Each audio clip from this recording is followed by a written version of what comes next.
Hello friends, મારું નામ મૌલિક પટેલ છે અને હું આજે તમારી સાથે રિઝનિંગ સબ્જેક્ટ શેર કરવાનો છું. હવે રિઝનિંગ સબ્જેક્ટની આપણે જો વાત કરીએ મિત્રો, તો અત્યારે આપણે જનરલી કોમ્પિટિટિવ એક્ઝામની જે પ્રિપરેશન કરતા હોઈએ છીએ, પછી તે ભલે તે ગવર્મેન્ટ એક્ઝામ્સ હોય કે પછી કોઈ એન્ટ્રન્સ એક્ઝામ હોય, મેનેજમેન્ટ વગેરે, તો ત્યાં સૌથી પહેલાં આપણે ટાર્ગેટ કરતા હોઈએ છીએ કે સિલેબસમાં કયા કયા સબ્જેક્ટ્સ છે. તો આ જે એક રિઝનિંગ સબ્જેક્ટ છે તો એ દરેકે દરેક તમને કોમન એન્ટ્રન્સ એક્ઝામમાં જોવા મળતો હોય છે મિત્રો. પછી તે ભલે ગવર્મેન્ટ એટલે કે ગવર્મેન્ટની કોઈ સેન્ટ્રલ ગવર્મેન્ટની એક્ઝામ્સ હોય કે પછી તે સેન્ટ્રલ ગવર્મેન્ટની એક્ઝામ છે કાં તો પછી મેનેજમેન્ટ એન્ટ્રન્સ એક્ઝામ જો છે, તો ત્યાં તમને એક ટોપિક એવો જોવા મળે છે, દેટ ઇઝ રિઝનિંગ, જેને આપણે ગુજરાતીમાં કહેતા હોઈએ છીએ દેટ ઇઝ તર્કશક્તિ. હવે રિઝનિંગની અંદર મિત્રો ઘણા બધા ચેપ્ટર્સ રહેતા હોય છે, જેમાંનો આજે હું તમારી સાથે એક ચેપ્ટર શેર કરીશ અને તે છે દેટ ઇઝ ડાઇસ. હવે ડાઇસ એટલે કે શું? પાસો, જે આપણે બટ ઓબ્વિયસ જોયો છે અને નાનપણમાં બી ઘણી બધી રમત સાથે રમેલો છે. હવે પાસામાંથી જો પ્રશ્ન પૂછાતા હોય છે મિત્રો, તો આપણને અંદાજ તો આવી જ જતો હોય છે કે પાસો દેખાવમાં કેવો હોય છે અને તેની અનુરૂપ જે પ્રશ્ન પૂછાય છે તો પ્રશ્નો કેવી રીતે પૂછાતા હોય છે. ફોર એક્ઝામ્પલ, માનો કે તમારી સામે મિત્રો એક પાસો પ્રેઝન્ટ કરી રહ્યો છું, તો પાસામાં સૌથી પહેલાં આપણે શું નિશ્ચિત કરી શકીએ છીએ? દેટ ઇઝ ફેસીસ એટલે કે બાજુઓ. હવે અહીંયા પાસામાં આપણને કુલ કેટલા ફેસ જોવા મળે છે? 6. એટલે કે કુલ કેટલી બાજુઓ હોય છે? 6 બાજુઓ હોય છે, જેમાંથી ફક્ત 3 જ બાજુઓ આપણને જોવા મળતી હોય છે અને બાકીની 3 બાજુ આપણને જોવા મળતી નથી. આ જ પ્રકારના પ્રશ્નો એક્ઝામમાં પૂછાતા હોય છે. તો અહીંયાથી મિત્રો પ્રશ્નો કેવા પૂછાતા હોય છે તે તમને થોડો ઘણો તો અંદાજ હશે જ. પ્રશ્નો કંઈક એ મુજબ પૂછાતા હોય છે કે એકની વિરુદ્ધ કયો અંક હશે. આપણને જે પાસા આપેલા હોય છે તેની સરખામણી કર્યા બાદ આપણને પ્રશ્ન આ રીતે પૂછાતા હોય છે કે એકની વિરુદ્ધ કયો અંક હશે, 2ની વિરુદ્ધ કયો અંક હશે અને તે જ પ્રમાણે 3ની વિરુદ્ધ કયો અંક હશે. આ પ્રમાણેના પ્રશ્ન પૂછાતા હોય છે કોમ્પિટિટિવ એક્ઝામ્સમાં. ઠીક છે. હવે જો મિત્રો આ મુજબના પ્રશ્ન જો આપણે સોલ્વ કરવા છે, તો આપણા માટે ટાર્ગેટ શું રાખવાનો છે? That is time. એટલે કે ઓછા ટાઈમમાં વધુમાં વધુ ક્વેશ્ચન્સ આપણે સોલ્વ કરી શકીએ. તો માનો મિત્રો કે આપણી પાસે 3 ક્વેશ્ચન છે, તો શું 3 ક્વેશ્ચન બને તેટલી ઓછી સેકન્ડમાં સોલ્વ થઈ શકે ખરા? બિલકુલ થઈ શકે છે. તો મિત્રો જો આપણી પાસે એવી ટેકનિક છે, એવી આપણી પાસે ટ્રીક છે, તો આપણે વિથ પેન યા તો ફિર વિધાઉટ પેન તમે લોકો ક્વેશ્ચનને જોતાની સાથે ડાયરેક્ટ સોલ્વ કરી શકો છો. બટ તેના માટે અગત્યની છે પાયાની વિગતો, કે પાયાની વિગતો જો આપણે જાણીએ છીએ તો આરામથી આપણે ડાઇઝનો કોઈ પણ ક્વેશ્ચન ઓછી સેકન્ડોમાં સોલ્વ કરી શકીએ છીએ. તો જોઈએ મિત્રો આપણે કેટલીક પાયાની વિગતો કે ડાઇઝ માટેની પાયાની વિગતો શું છે. તો સૌથી પહેલાં મિત્રો I would like to share one thing to you કે ડાઇઝ જે છે મુખ્યત્વે 2 પ્રકારમાં આપણને જોવા મળે છે. એક છે રિયલ ડાઇઝ એટલે કે સાચો ડાઇઝ, સાચો પાસો, અને સેકન્ડ છે દેટ ઇઝ જનરલ ડાઇઝ એટલે કે સામાન્ય પાસો. હવે મુખ્યત્વે 2 પ્રકારના ડાઇઝ હોતા હોય છે. હવે એમાંથી શું આપણે નિશ્ચિત કરી શકીએ ખરા મિત્રો કે એક્ઝામમાં કયા પ્રકારનો ડાઇઝ પૂછાયેલો છે? શું તે રિયલ ડાઇઝ છે કે તે જનરલ ડાઇઝ છે? શું તે આપણે નિશ્ચિત કરી શકીએ ખરા? બિલકુલ નિશ્ચિત કરી શકીએ છીએ મિત્રો. તો સૌથી પહેલાં આ તફાવત જાણવો બહુ જરૂરી છે કે કયા ડાઇઝને રિયલ ડાઇઝ કહેવાય છે અથવા તો કયા ડાઇઝને જનરલ ડાઇઝ કહીશું આપણે. તો હું તમને એક્ઝામ્પલ સાથે સમજાવી દઉં કે ખરેખર રિયલ ડાઇઝ કોને કહેવાય અને તેની સાથે સાથે એ પણ સમજાવી દઉં કે જનરલ ડાઇઝ કોને કહેવાય. તો મિત્રો જો આપણે પાસો ઓલરેડી જોયો છે, ઘણી બધી રમતોમાં જો આપણે પાસાનો ઉપયોગ કર્યો છે, તો તમને મિત્રો અંદાજ તો હશે જ કે જે ખરેખર સાચો પાસો હોય છે ને, તો તેમાં એકબીજાની જે વિરુદ્ધ બાજુઓ હોય છે ને, એટલે કે એકબીજાના જે વિરુદ્ધ અંક હોય છે તેનો સરવાળો હંમેશા ને હંમેશા 7 થતો હોય છે. કેટલાક વિદ્યાર્થી મિત્રો ઓલરેડી જાણતા જ હોય છે અને જો કેટલાક વિદ્યાર્થી મિત્રો નથી જાણતા તો એ લોકો યાદ રાખે કે જે સાચો ડાઇસ છે તેમાં એકબીજાના વિરુદ્ધ અંકનો સરવાળો હંમેશા 7 જ થતો હોય છે. તો ફોર એક્ઝામ્પલ, આપણને કેમનો ખ્યાલ આવે કે ખરેખર આપણને પૂછાયેલ પ્રશ્નમાં સાચો ડાઇસ છે કે ખોટો ડાઇસ છે? તો જો મિત્રો મેં તમારી સામે એક ડાઇસ પ્રેઝન્ટ કર્યો છે, એક પાસો મેં તમને આપ્યો છે, તો શું આ પાસાની ઉપરથી આપણને અંદાજ આવી શકે ખરો કે ખરેખર આ સાચો પાસો છે કે ખોટો પાસો છે? હા, અંદાજ આવી શકે છે. કેવી રીતે? જેમ કે મેં તમને હમણાં જ જણાવ્યું કે સાચો પાસો તેને જ કહેવાતો હોય છે કે જેના એકબીજાના જે વિરુદ્ધ અંક હોય તેનો સરવાળો હંમેશા 7 થાય. તો અહીંયા મિત્રોને પ્રશ્ન થાય કે સર અહીંયા તો ખરેખર એકબીજાના વિરુદ્ધ અંક કયા છે તો આપણને ખબર જ નથી. તો આપણે કેવી રીતે નિશ્ચિત કરી શકીએ છીએ કે ખરેખર આ સાચો પાસો છે કે ખોટો પાસો છે? તો એ પણ નિશ્ચિત થઈ શકે છે મિત્રો. નિશ્ચિત કરવા માટે યાદ શું રાખવાનું છે? તમે એ જુઓ કે આપેલ પાસામાં કોઈ પણ 2 અંકનો સરવાળો શું 7 થાય છે? જેમ કે અહીંયા હું આપેલ પાસાના કોઈ પણ 2 અંક લઈ લઉં છું, 1 + 2 સરવાળો કેટલો થાય છે 3. તે જ પ્રમાણે બીજા બે કોઈ અંક લઉં છું 2 + 3, સરવાળો શું થાય છે 5. તે જ પ્રમાણે બીજા કોઈ અંક લઈ લઈએ છીએ 1 + 3, સરવાળો શું થાય છે 4. તો જુઓ મિત્રો, આપેલ પાસામાં કોઈ પણ બેંકનો સરવાળો શું 7 થાય છે? નથી થતો. એનો મતલબ જ્યારે પણ કોઈ પાસામાં આપેલ બે અંકનો સરવાળો જો 7 નથી થતો ને, તો તે રિયલ ડાઇસ છે મિત્રો, તે સાચો ડાઇસ છે, તમારે માની લેવાનું છે.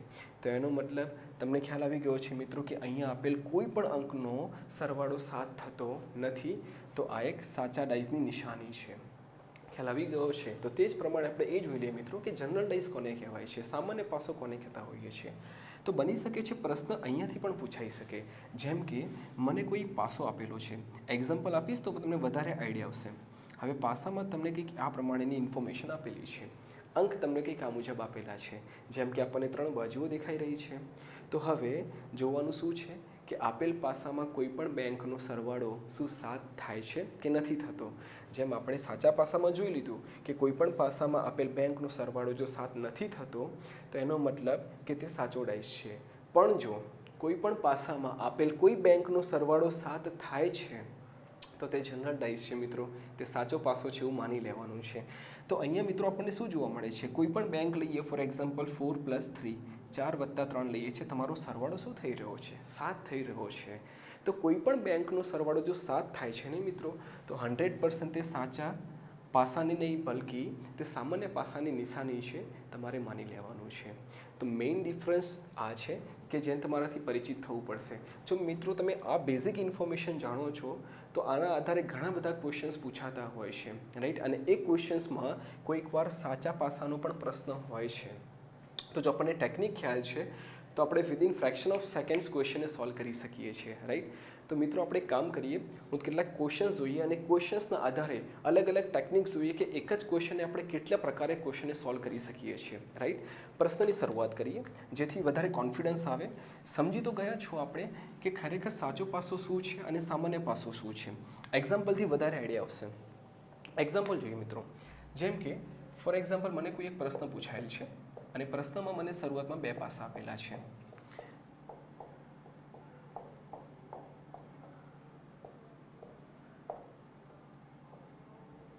હવે જુઓ મિત્રો, આપણી પાસે કુલ 2 પાસા છે. તો કેટલાક વિદ્યાર્થી મિત્રોને એવું લાગે કે ખરેખર સર અહીંયા તો 2 પાસા છે, પરંતુ 2 પાસા નથી, એક જ પાસો છે, જેને બે અલગ અલગ રીતે રજૂ કરીને આપ્યો છે. તો મિત્રો અહીંયાથી જો આપણને પ્રશ્ન પૂછે તો વધુમાં વધુ કેટલા પ્રશ્નો પૂછી શકે છે? વધુમાં વધુ આ પાસાના આધારે 3 પ્રશ્ન પૂછી શકે છે કે નંબર 1, નંબર 2 અને નંબર 3ની વિરુદ્ધ કયા કયા નંબર હશે. તમને આવા પ્રશ્નો પૂછાઈ શકે છે.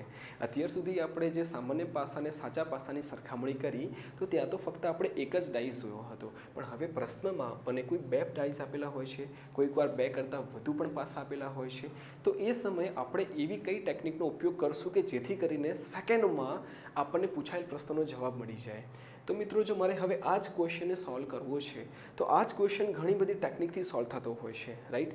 રિઝનિંગમાં એવું ક્યારેય નહીં માનો કે કોઈ એક ચેપ્ટર છે તો કોઈ પણ ચેપ્ટરના પ્રશ્નો એક જ રીતથી સોલ્વ થતા હોય છે, રાઈટ. ઘણી બધી રીતથી તમે લોકો પ્રશ્નને સોલ્વ કરી શકો છો, બટ હા, તેના માટે પ્રેક્ટિસ જરૂરી છે. અને પ્રેક્ટિસ ત્યારે કરી શકો છો જ્યારે તમારા કન્સેપ્ટ ક્લિયર હોય.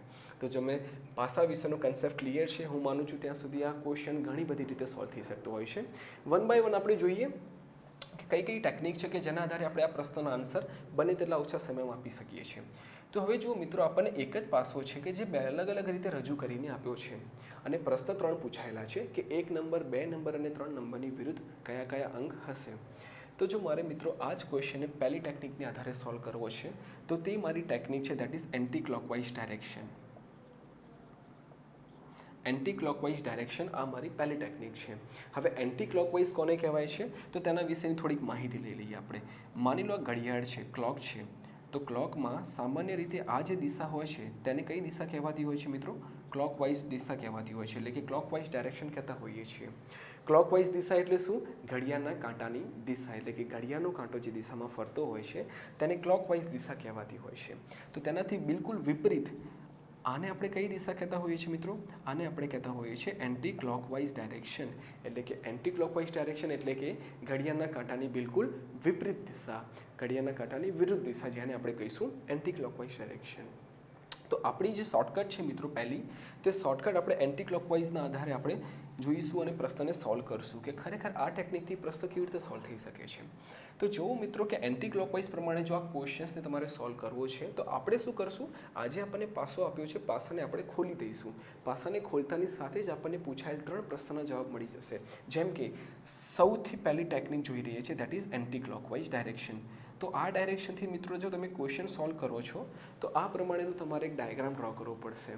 પ્રશ્ન થાય કે સર આપણે આ મુજબનો ડાયાગ્રામ કેમ ડ્રો કરી રહ્યા છીએ, તો મિત્રો ખરેખર પાસાને જો ખોલવામાં આવે ને તો આ જ મુજબની આકૃતિ બને, જેમાં આ તળિયાનો ભાગ છે, જેમાં આ ઉપરનો ભાગ છે અને આ આપેલ 4 બાજુઓનો ભાગ છે. રાઈટ. તો ઓટોમેટિક તમને અંદાજ આવી જાય કે ખરેખર જો પાસાને ખોલવામાં આવે છે તો મેઇન તમારો ડાયાગ્રામ કંઈક આ મુજબ બનશે. તો હવે જોઈએ આપણે પહેલી ટેકનિક કે એન્ટી ક્લોકવાઇઝ પ્રમાણે જો મારે આ ક્વેશ્ચનને સોલ્વ કરવો છે તો હું શું કરીશ.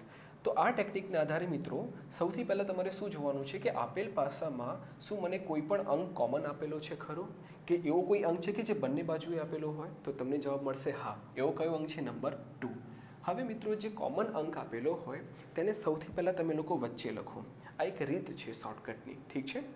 જે 2 અંક આપણે વચ્ચે લખી દીધો છે તેની સાથે સાથે હવે આપણે શું કરવાનું છે, એન્ટી ક્લોકવાઇઝ ડાયરેક્શન પ્રમાણે એટલે કે એન્ટી ક્લોકવાઇઝ દિશા પ્રમાણે આપણે આંકડાઓને અહીંયા ગોઠવતા જઈશું. જેમ કે હવે આપણે કોઈ પણ પાસો પસંદ કરી શકીએ છીએ. માની લઈએ પહેલો પાસો આપણે ખોલી રહ્યા છીએ. તો કરવાનું શું છે, આપણે જે જગ્યાએ કોમન નંબર આપેલો છે એટલે કે કોમન નંબર અહીંયા આપણને ઉપર આપેલો છે, તો કોમન નંબર આપ્યો હોય ત્યાંથી આપણે એન્ટી ક્લોકવાઇઝ દિશામાં આગળ વધશું. તો મિત્રો જ્યારે એન્ટી ક્લોકવાઇઝ દિશામાં જો આપણે આગળ વધી રહ્યા છીએ તો 2 પછીનો અંક કયો આવે છે? 3. જેને સૌથી પહેલાં આપણે ક્યાં લખશું? જમણી બાજુએ અહીંયા. આ એક રીત છે, તે પ્રમાણે આપણે પ્રશ્નને સોલ્વ કરશું. ત્યારબાદ 3થી જો હું એન્ટી ક્લોકવાઇઝ જઈ રહ્યો છું તો 3 પછીનો અંક કયો મળે છે? નંબર 1 એટલે કે નંબર 1 છે. તો હવે 1ને હું ક્યાં મૂકીશ? તો મિત્રો આપણે છેલ્લે 3ને અહીંયા મૂક્યો છે, તો ત્યાંથી તમે એન્ટી ક્લોકવાઇઝ દિશામાં એક નંબરને અહીંયા મૂકી શકો છો. અહીંયા જેમ આપણે એન્ટી ક્લોકવાઇઝ દિશાને ફોલો કરી રહ્યા છીએ તો તે જ કન્સેપ્ટ આપણે અહીંયા ફોલો કરવાનો છે. રાઈટ. તો અહીંયા મિત્રો આપણને શું જોવા મળે છે કે પહેલો જે પાસો છે એમાં આપેલ 3 અંક અહીંયા ફિલ થઈ ગયેલા છે એટલે કે ગોઠવાઈ ગયા છે. તો હવે આપણે બીજા પાસા તરફ જઈશું. તો બીજા પાસામાં પણ કરવાનું શું છે, જે જગ્યાએ કોમન નંબર આપેલો હોય ત્યાંથી જ આપણે એન્ટી ક્લોકવાઇઝ દિશામાં આગળ વધશું. એટલે કે અહીંયા પણ કોમન નંબર ઉપર આપેલો છે.